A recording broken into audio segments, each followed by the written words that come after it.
Greetings. This is Mark, and I'm coming to you from Baker's Green Acres. And today is August 1st, 2018.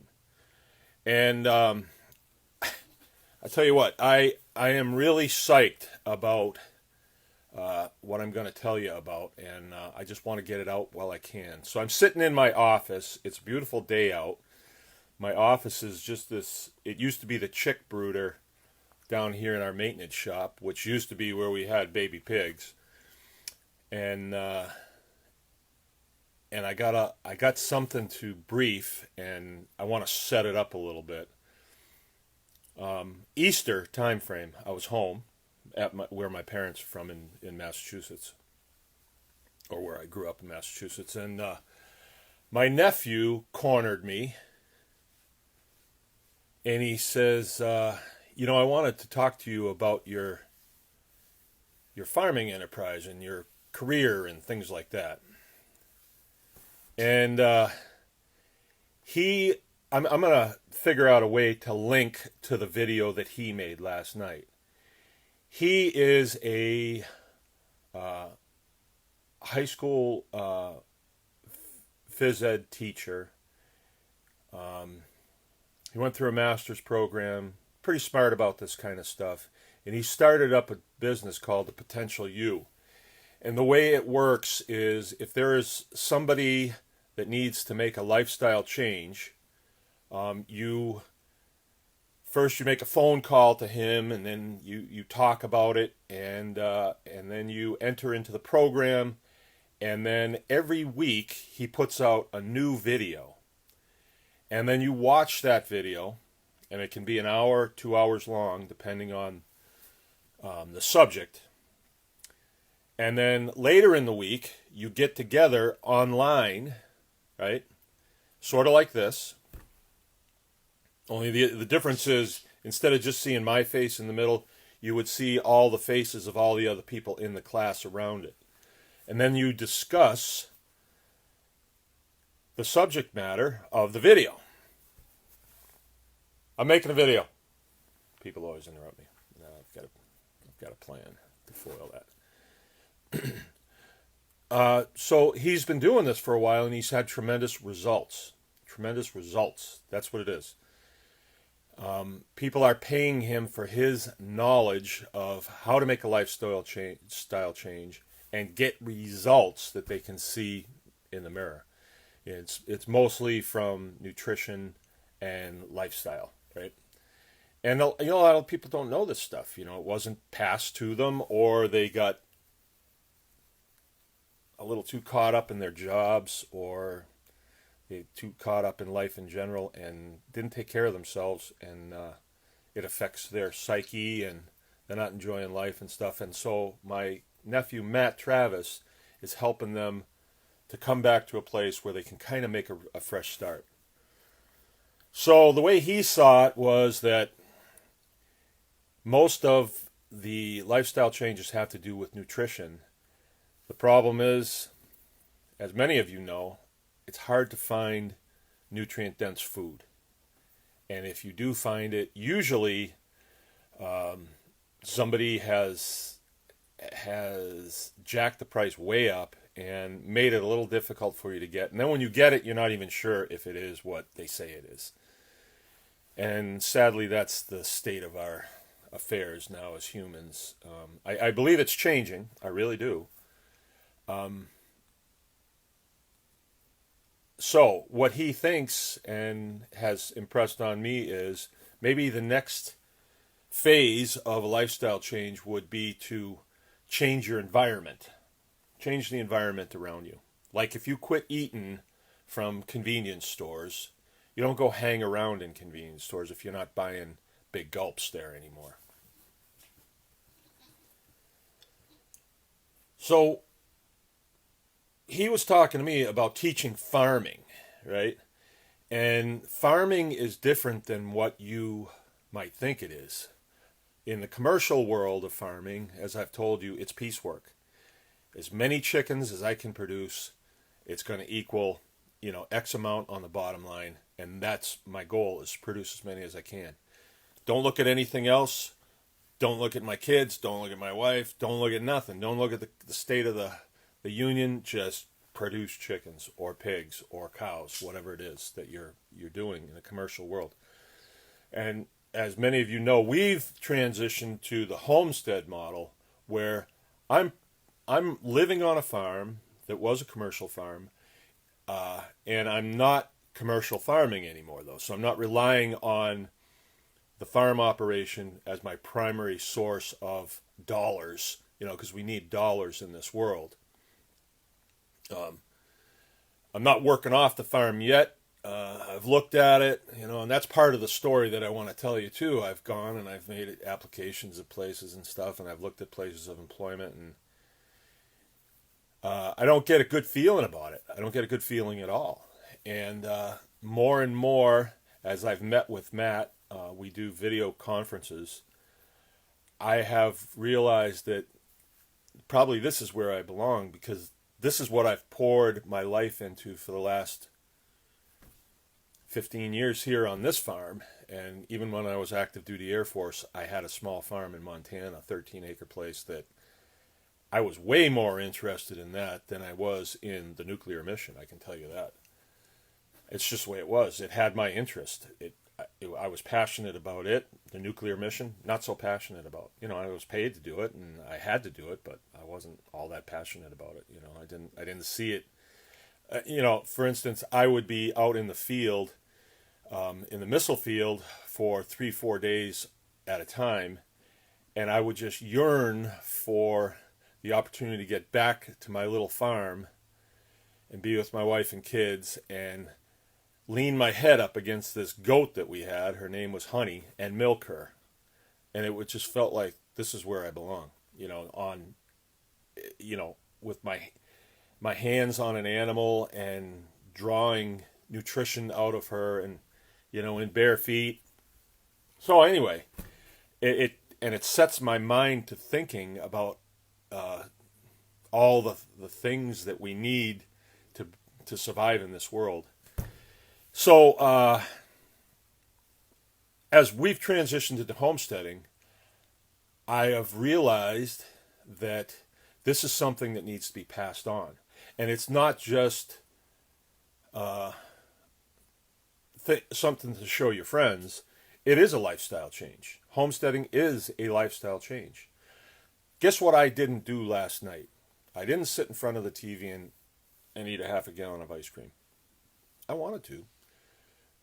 There's a couple shows I really like, but instead I was weed whacking in between the rows of corn that I planted. And I know that pretty soon here I'm going to have these nice juicy pieces of corn, ears of corn to eat. And I can't wait. But I did that until I couldn't see anymore, And that was awesome. I'm making a video. All right. So that's the lifestyle that I lead because of my homesteading operation. I could have gone in the house and watched Life Below Zero and eat some ice cream, but I really wanted to stay outside, and it was nice. And there's just this feeling that comes over you that I'm doing something that's going to help me survive. I think there's some psychology to this. The part of your brain that's up here that helps you to survive. You feel good when you're doing something that's going to provide for you and your family or your way of life.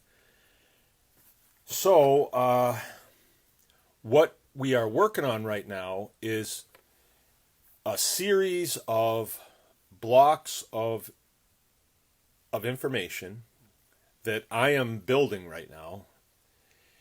And the way I'm building this, okay, we're going to call this the Anyone Can Farm Homesteaders Guild, right? So people that want in on this, want to join us in this excursion.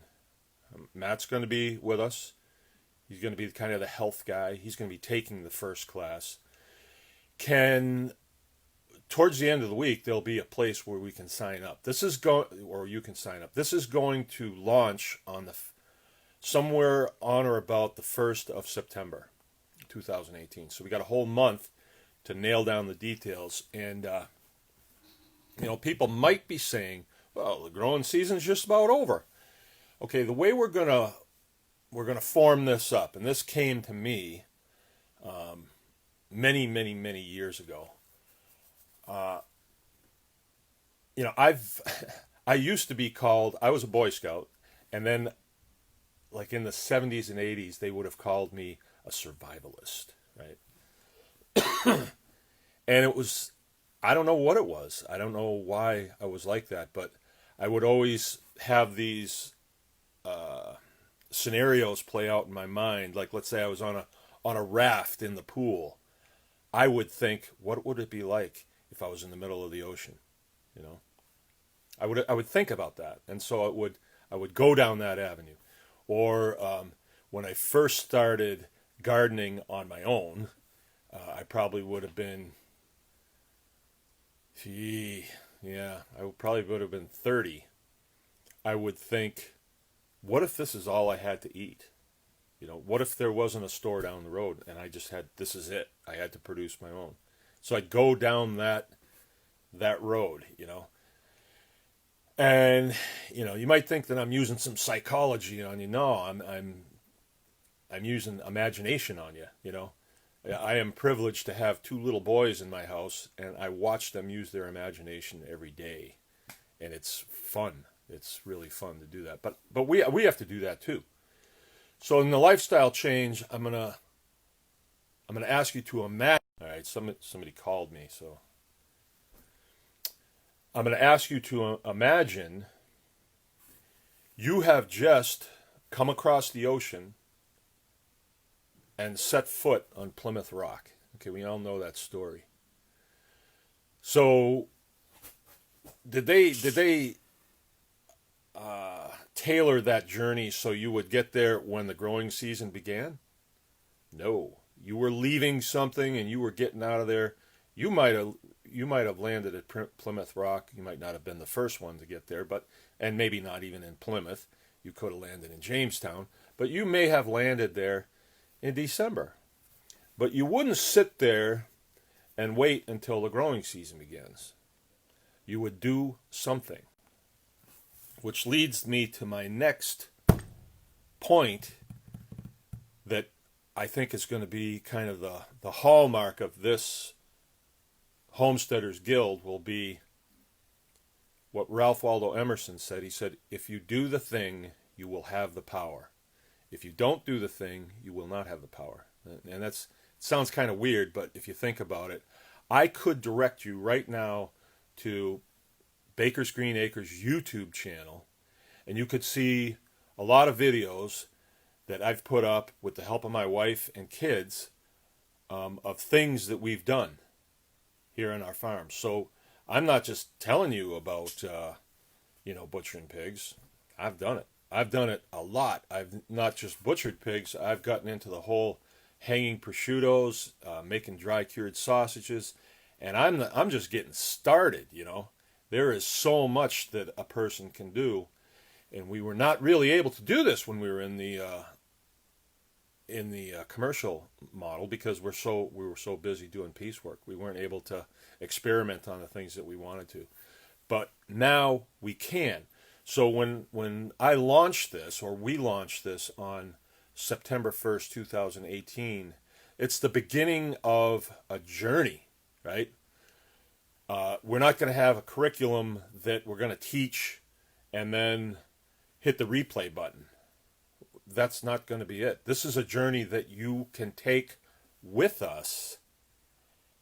And to be honest with you, I'm not really sure where it's going to end or where it's going to go exactly, because I don't know what I don't know. And there's a lot in this survival homesteading avenue that I just don't know.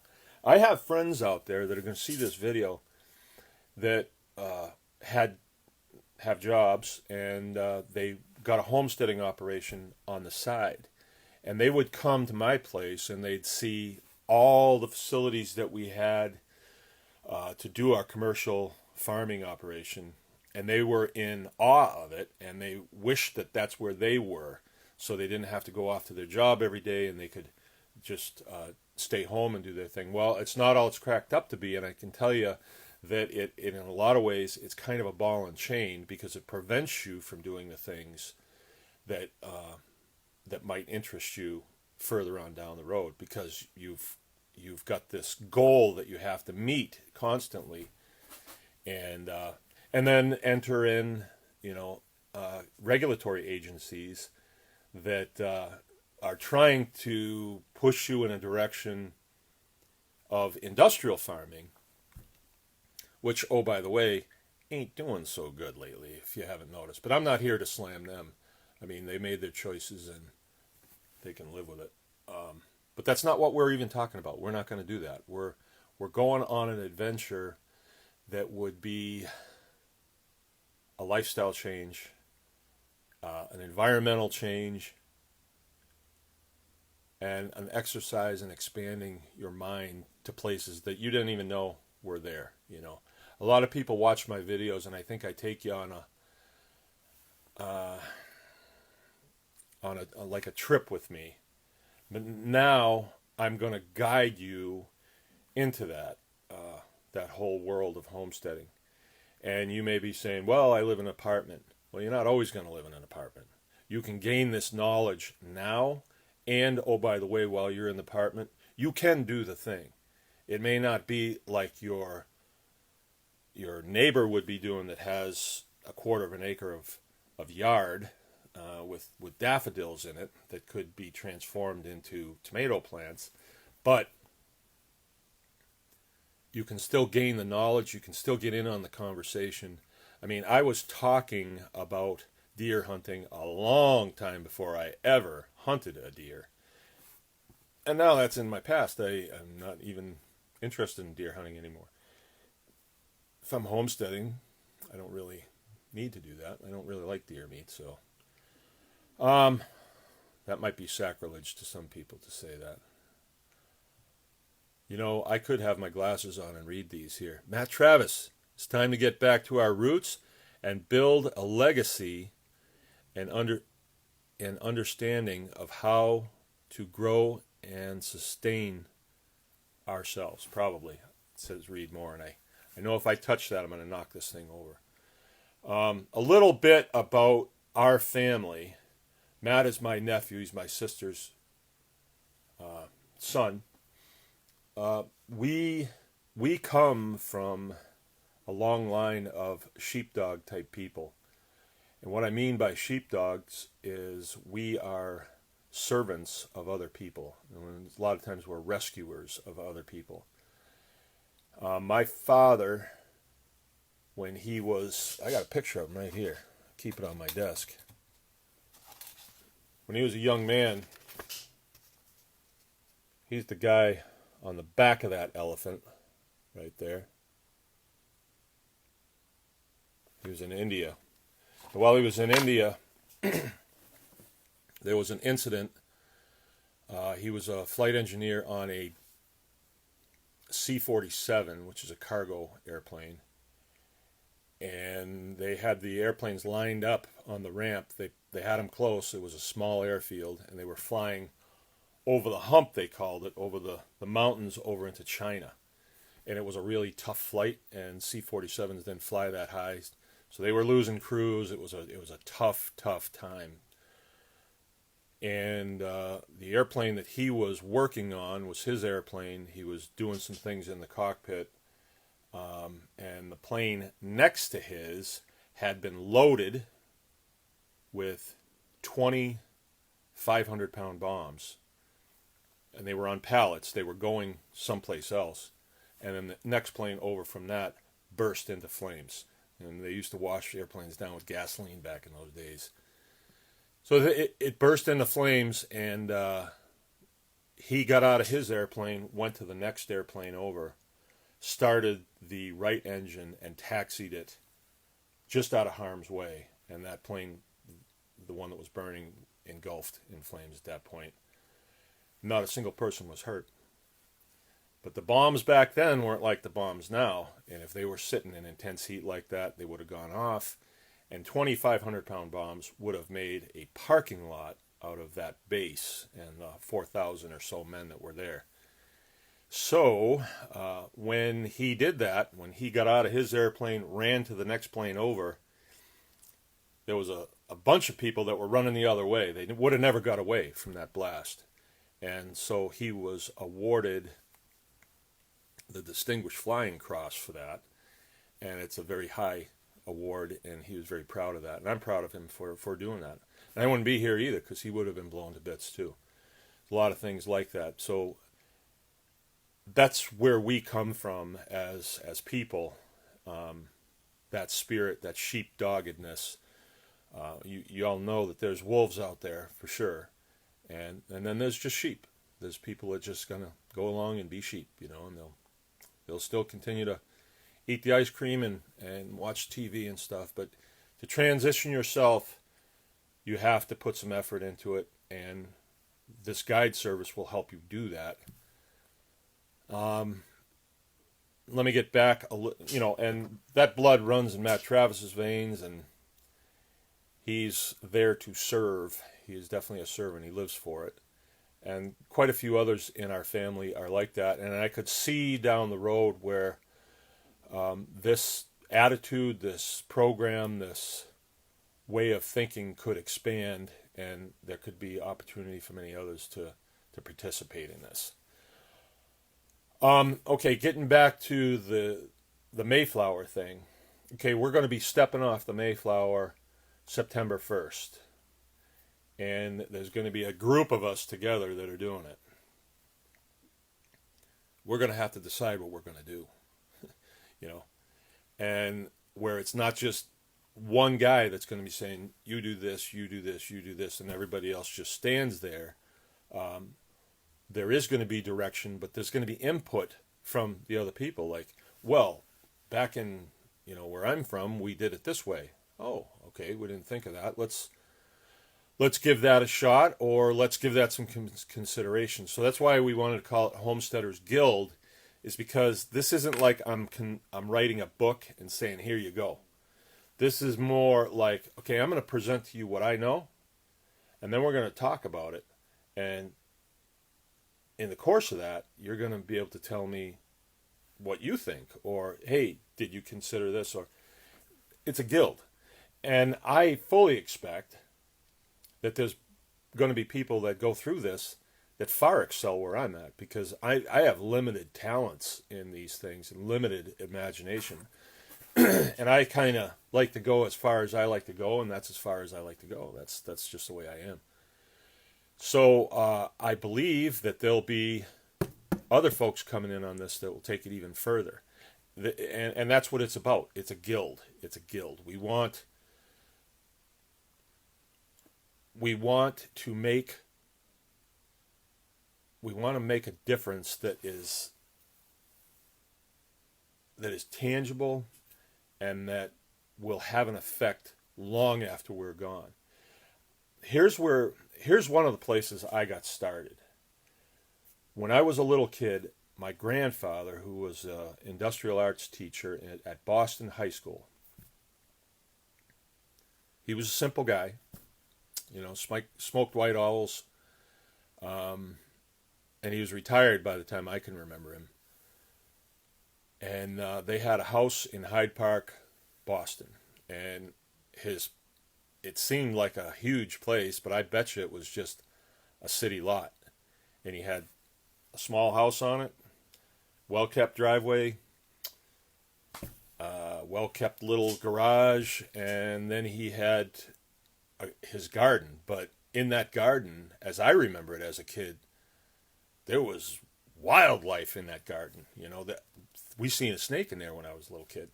So, and he had a BB gun too. So I used to walk with him every day, and he'd stop at the store and he'd get the coffee grounds that they'd put out at the store and bring that back, and he'd put that in his compost pile, and he had hot boxes everywhere, and you'd open up those boxes, and I still can remember the smell of the celery and the really rich compost that he had in there, and that would just hit you.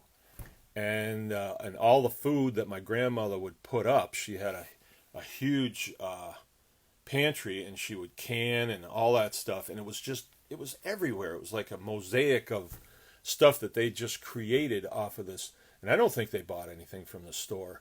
They didn't have any livestock. They had no meat or anything like that, so they probably did that. But that's where I got my start. And then my father was the same way. He wanted to have a big garden, and we did. And it worked out real well. We grew a lot of stuff, and we fought we had a woodchuck. We fought the woodchuck. But we lived kind of close to town, so guns weren't really a thing. And my parents weren't really gun people. My father didn't really like guns. So the woodchuck, he had his way with us. He did. The woodchucks are big. They look like well, anyway. Lots of adventures there. That's where I got my start, and then we've taken it a little further than that because we've gotten into the whole livestock thing. And believe it or not, it started with chickens. We got like 4 chickens, and it's gone now to I can handle probably any kind of livestock that I can. Yeah, that I can. And my wife and I have learned to do this over the years. So now we're getting into learning about bees through a friend. I mean, there's a lot of information out there. If you're interested in it, come on along. For me, I would like nothing better than to have 15 people show up here once a week, and we could go and have something planned like, okay, I'm going to show you how to build a corner post, and then do that. And then sit down after it and have a cup of coffee and talk, and where are you from, what do you do, what do you want to do. I would love that. I really would love that. And because I like to help people, and I like to see what other people are doing too. But we can't do that because I can't have somebody from Georgia coming all the way up here once a week. But we can sit down online. I can have stuff prepared that I do during the week to make that video, each block. And here's what I'm going to do. I have a syllabus of 12 weeks. I'm going to build the first video, but I'm not going to build the second one until I start getting input on the first. It'll be loose, but I won't build it because I'm going to want to incorporate some of the questioning from the first week on the second, and then the second on the third, and so on and so on. We'll go all the way to 12 weeks. And the first group of people that come in on this, you're going to be the guinea pigs because we haven't done it. And so as far as classes like this go, it's going to be very, very, Matt says, insanely cheap for this. $2.99, that was his idea. Classes like this in the health world are $3,000, and so we're going to do that. And I don't know where it'll go from that, but I'm pretty sure it will. We will progress, and but here's what we're kicking around now: is if you become a member of the Homesteaders Guild, I believe you will be a guild member for life. So when the next set of classes comes out, you will have access to that, I believe. I'm not sure. Maybe. But I can tell you the second set of classes is going to be different than the first set of classes. It just will. It's not going to be a cookie cutter thing. It's not going to be like a franchise where we have other people teach this and anything like that. It's going to be us, me and my wife, and we're going to be sharing the stuff that we know. And if it's stuff we don't know and we're going into a new area, you'll know that we don't know it, because I'll tell you we don't know it, but we can know it. If there's knowledge out there, it can be known. And so we can do that thing, have the power from that process. Okay, I'm rambling, but I'm really excited about this. I think that this is going to be really cool, and I think we'll be bringing in a lot of folks to to get this energy going, and I know that there's energy that comes back. I make these dumb videos every day, and if you ask me why I do it, I don't know. There's like an energy transfer. I'm showing you something that really I think is cool, and then I get input from people on that. Hey, thanks for that video, or thanks for showing us that. And it's a dopamine hit, I guess. I guess it's a dopamine hit. Okay, Matt's just saying here, you will have access to the info and continued info as the program grows. So, if you join the guild, you'd be a lifetime member of the guild. Okay, Matt says. He gives a thumbs up too. This is pretty cool how this little device sitting on my desk can be utilized in this way. So I don't know how many people are watching. I suppose I could know if I figured out how to make this work. But I know a lot of people will see this video. And that's cool. That's cool. Okay, I could go on for a long time, but I got to get to work. This is Mark from Baker's Green Acres. Remember, anyone can farm.